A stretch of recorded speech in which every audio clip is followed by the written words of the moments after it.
കൊട്ടിയൂർ വൈശാഖ മഹോത്സവത്തിൻ്റെ ഭാഗമായുള്ള എണ്ണ സമർപ്പണ ഘോഷയാത്രയാണിത്.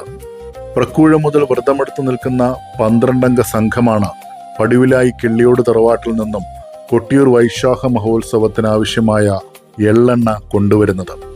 കെ സദാനന്ദൻ കാരണവരുടെ നേതൃത്വത്തിലുള്ള സംഘം 500-ലധികം ലിറ്റർ എണ്ണയുമായാണ് കൊട്ടിയൂരിലേക്ക് വരുന്നത്. തറവാടിനോട് ചേർന്ന് പ്രത്യേകം തക്കാൽ സ്ഥാപിച്ചാണ് എള്ളെണ്ണ ആട്ടിയെടുക്കുന്നത്. പ്രത്യേക ചെമ്പുകുമ്പത്തിലും 2 വാഹനങ്ങളിലുമായാണ് എള്ളെണ്ണ കൊട്ടിയൂരിലെത്തിക്കുക. ചെമ്പുകുമ്പം തലയിലേറ്റി ഗുരുസ്ഥാനത്തു നിന്നും ഓംകാരം മുഴക്കിയ ശേഷം കാൽനടയായാണ് സംഘത്തിന്റെ യാത്ര. ആറളം പുതിയടം ക്ഷേത്രത്തിലെത്തുന്ന സംഘം അവിടെ തങ്ങിയ ശേഷം സതീദേവി കുടിയിരിക്കുന്ന മണത്തണ ചപ്പാരം ക്ഷേത്രത്തിൽ എത്തിച്ചേരും. ശനിയാഴ്ച കൊട്ടിയൂരിൽ നടക്കുന്ന നീരെഴുന്നള്ളത്തിന് മുൻപായി സംഘം കൊട്ടിയൂരിൽ എത്തിച്ചേരും.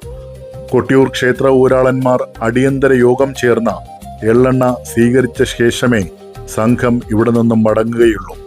കിള്ളിയോട് സദാനന്ദന് പുറമെ തറവാട് ട്രസ്റ്റ് ഭാരവാഹികളായ അഡ്വക്കേറ്റ് രാജേഷ്, അനിൽകുമാർ, ജനാർദ്ദനൻ, അന്തിതിരിയൻ പുരുഷോത്തമൻ എന്നിവരും സംഘത്തിലുണ്ടാകും.